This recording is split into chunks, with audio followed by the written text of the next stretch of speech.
Hey, family, welcome to the tribe. This is indeed another edition of A Tribe Called Family.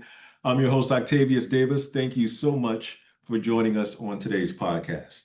Now, kinship. I know you may have heard words like kinfolk, kin, but we're talking about kinship.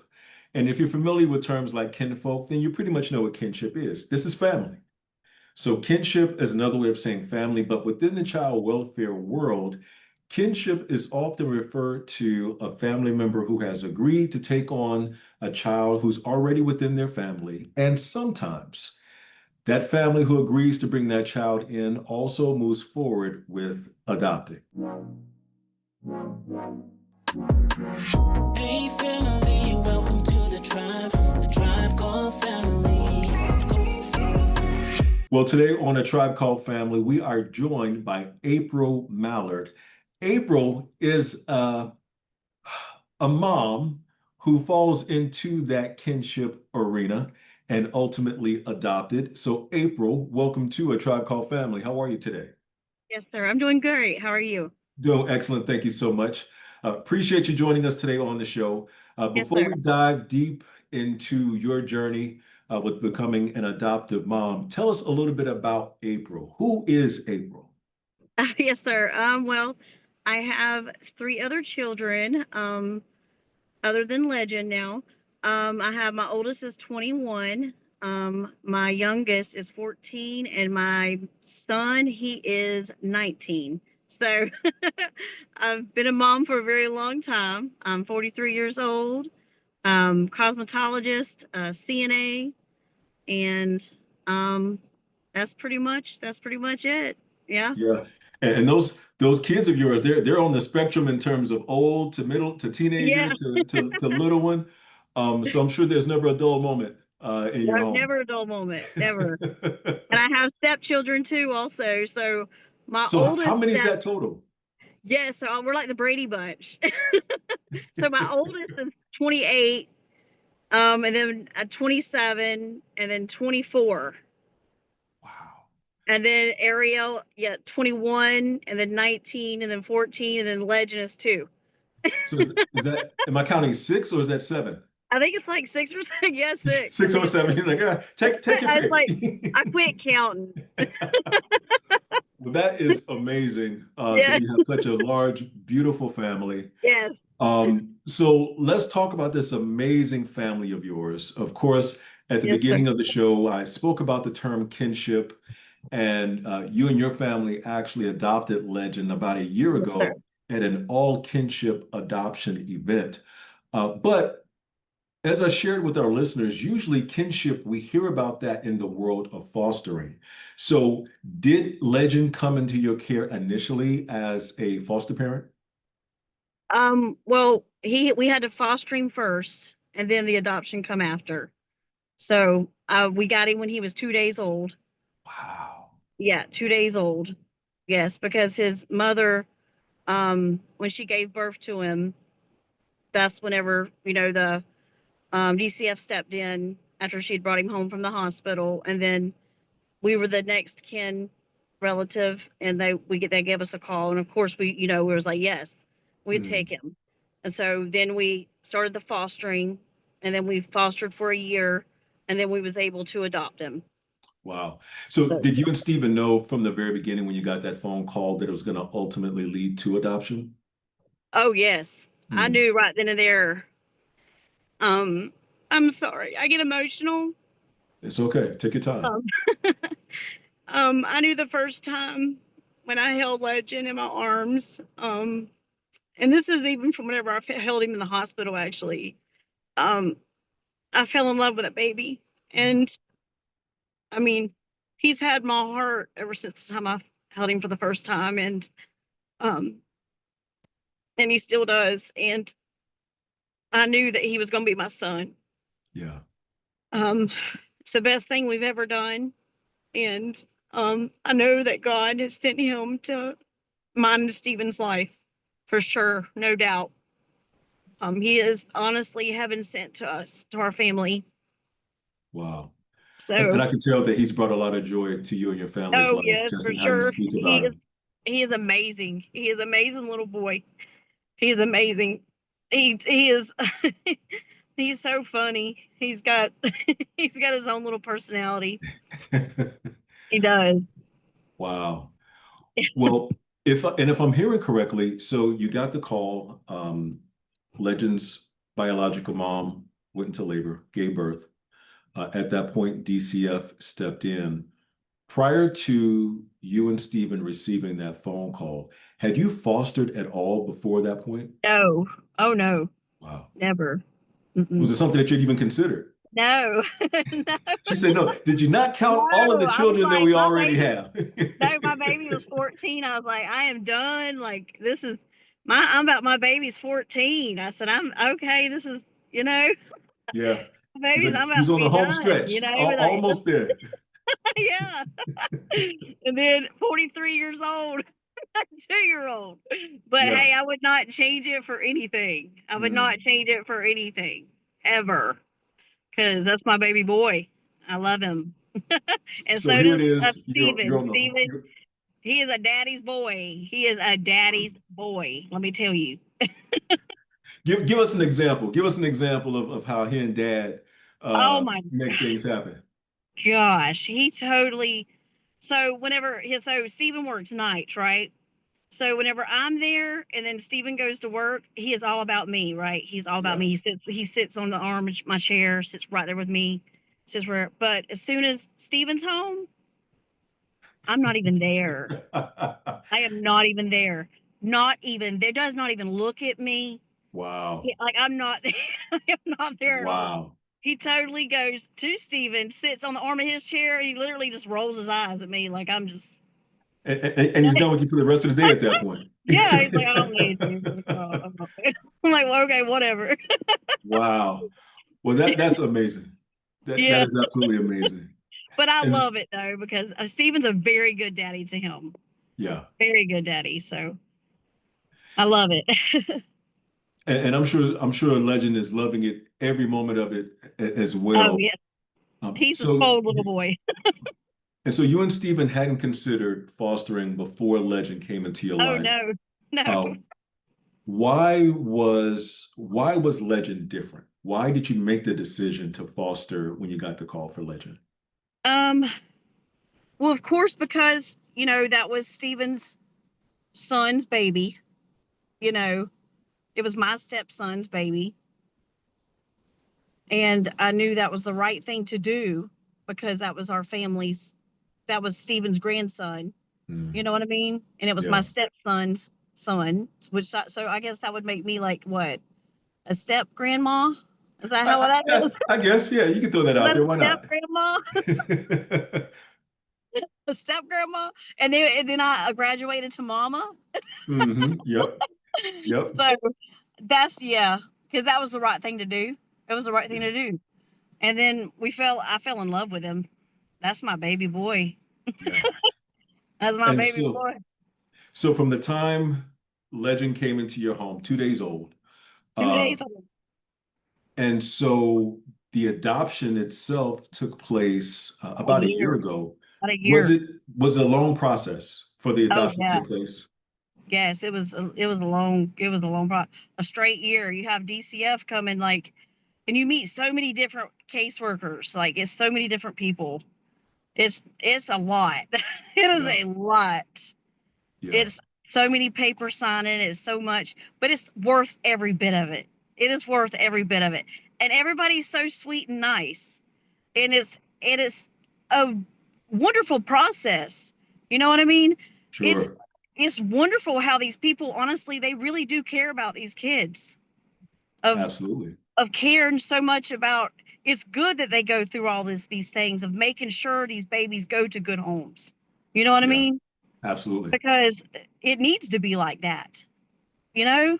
Right. And I mean it needs it in a world that we live in now, in this horrible world that we live in now, it needs to be like that. It needs to be everybody needs to be put underneath the microscope, you know, Right. and needs to be pop-up visits and all that stuff because these children needs to be taken care of the way that they're supposed to be taken care of.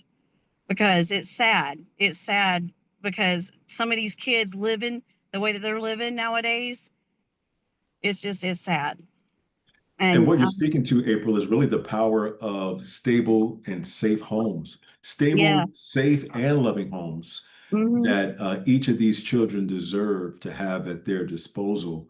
And of course, you and Stephen were able to provide that for Legend. So you Oh, yeah. spoke about how you and Stephen have been able to just completely embrace Legend, and it's been like no holds barred ever since he's come in.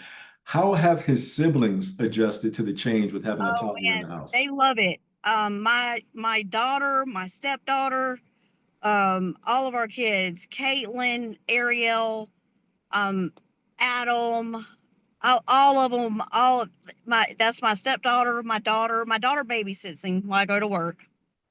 My stepdaughter, which is his aunt, she gets him on the weekends. Her and her husband, which is Adam, they come and they get him on the weekends. Sometimes they spend time with him on the weekends. They love him. They love him to death. And then Ariel watches him every week for me while I go to work. So that's Right. a blessing. She saves me like 300 and something dollars for daycare a week. You Wow. know, it's amazing. So there, we all work together. So it's really great. Like just the other day, I needed, my brother was in the hospital. So I was like, I need somebody to watch Legend because my daughter was coming with me. And call up Caitlin. She's like, bring him to my job.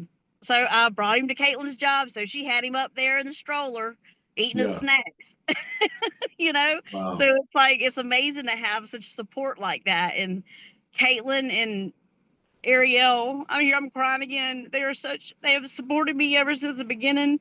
You know, of course, Caitlin, that's her little nephew. Yeah. Um, and Ariel, she loves him too, and all of them do. My son and Trent and Marley and everybody, they all love him. And it's just, I get very emotional about the whole thing because it just, I never in a million years thought that I would ever adopt a baby, you know, Right. And so and it happened.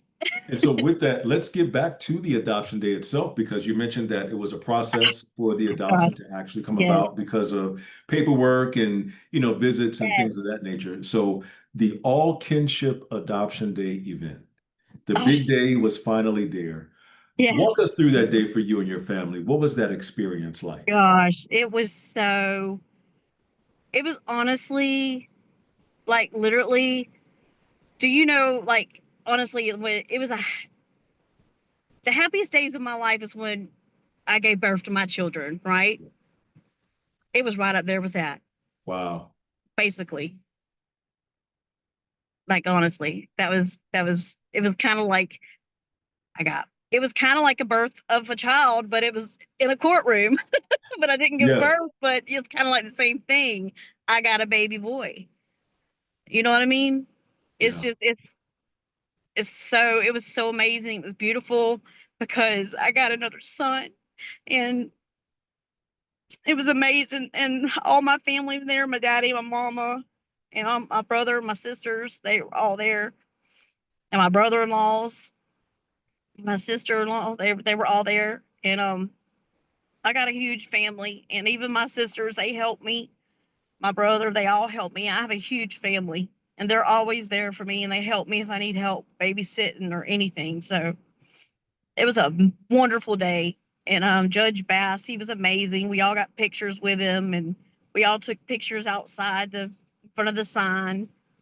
And it was a very special day. It was a very special day. I think I had like the biggest smile when I seen the pictures. I said, "What in the world?" What's my Yeah. face? My smile was so big. I think it was touching each ear. I was like, Yeah. "What world?" It was Well, like the well, biggest smile in the world. and you were excited because, like you mentioned, I mean, a new child was literally being birthed into your It family, was. officially birthed into your It family. really was. That's Yeah, kind of like an expression. I wasn't giving birth, but it was like a new child being birthed into my life. yeah. So I put it up there like a birth of a child, but it was birthed into my life. So yes, it was happy. It was one of the happiest days of my life. And how was it for Legend? I would like to imagine that He was, number one, it sounds like he's a ball full of energy. So was oh he my was he a gosh, yes, handful that day? yes, yes. He's always a handful. He's always a handful. It's a good, but he is so funny. He's funny. He's full of energy. He runs around. We go outside and feed the animals, and he's he's so much fun. He's full of life, and I'm just so thankful that we have him. Yeah. Blessed that we have him. Well, So, that's yes. absolutely amazing that you and your family have had an opportunity to keep your family unit together Oh with yeah. adopting Legend. But then also, as you mentioned, you already have a large family as it is. Yeah. And so do you have conversations with your other children about the importance of fostering and potentially adopting? Um. uh, well, I'd actually mentioned it to my stepdaughter one time about it, and she was like, "Oh yeah," because because they were trying to have a baby, and I'd mentioned it. She was like, "Oh yeah, yeah, that is an option, because they're trying to have a baby." And I think that was something that they would do one day if they was able. But um, I would definitely, I would, I would suggest it to anyone, like honestly, and to Yeah, tell everybody the truth. If I had a bigger home, I would foster children. I'm for real. really. I really would. The only thing I would worry about is I would get too attached and I'd probably have like 27 kids. Yeah, and and that's a very real experience that some foster parents go through. Yeah. And Once I that would have child comes probably into their like home, they get 30 attached. kids running. Yeah. I have like 37, 100 kids running around the house. Yeah. And Steve would be like, no. Yeah. Well, the mere fact that your heart is that big that you would be willing to open up your heart and home for more children, I think is a testament in and of itself. But you were speaking along the lines of something that I was about to ask you to dive deeper into. You said that you would tell anyone if they Yes. can to either foster or adopt. Mhm. Dive into that a little bit deeper for us. Why do you believe everyone who has the heart to foster and adopt should do so? Because I think if you have the heart to do it, that you'll be a good parent. Because if you have the heart to do it, that means you want to do it. You want to Yeah, be a parent. You know what I mean? Because there's right, some people out there that get pregnant and they don't want to be a parent. You know what I mean? So that right. don't mean they're going to be a good parent. I think if you have the heart to do it and you have the heart and you want it that bad, that you want to foster and you want to adopt, that you're going to be a good parent. You got it in your heart. You're going to be the best at it. Yeah. And you teased at the beginning that, you and Stephen, you were in the home stretch, almost to the I emptiness know, of right? goalpost. But then here it is, Legend came into your life and completely changed that plan. Yeah. What are you most looking forward to as you start this journey again as a parent? What are you most looking forward to with Legend as he grows? Oh, I'm looking forward to. I am looking forward to him. Here I go again. I'm looking forward to him. First of all, I want him to stay a baby forever. Yeah, good luck with Oh, that. because he's growing so fast. But I'm looking forward to him, seeing him grow as a man of God and to be a good example and live a good, faithful life and just walk a straight and narrow path and be the best example that he can be to the rest of his family. That's what I'm looking forward to. And see him graduate and see him have a family of his own and be a man of God, basically. Yeah. And I'm sure you and Stephen are absolutely going to help him walk that path and Yes. instill the different values and character on the inside of him to be able to make that dream come Yep. true of yours. Yep. Um, Absolutely beautiful. April, you have an amazing family. Your story, I believe, will encourage many people as well who have other family members with young children that may need temporary placement as a kinship caregiver. But then if that opportunity does present itself to adopt that child, I believe your story will give them the courage and the motivation to move forward and do so. Thank you so much So you're for joining welcome. us on A Tribe Called Family today. Greatly appreciate it. You're welcome. It was my pleasure. And if you would like to foster or adopt a young person in your community, I highly encourage you to reach out to the local community-based care organization in your community. There are plenty of kids that would absolutely love a home like yours. You heard April mention, if you have a heart that wants to foster or adopt, then you should do it, because that means that that's what you're called to do. Well, reach out to your local community-based care organization and ask, how can you make the difference in the life of a child today? I'm Octavius Davis. This is A Tribe Called Family. We'll catch you next time. Hey, family.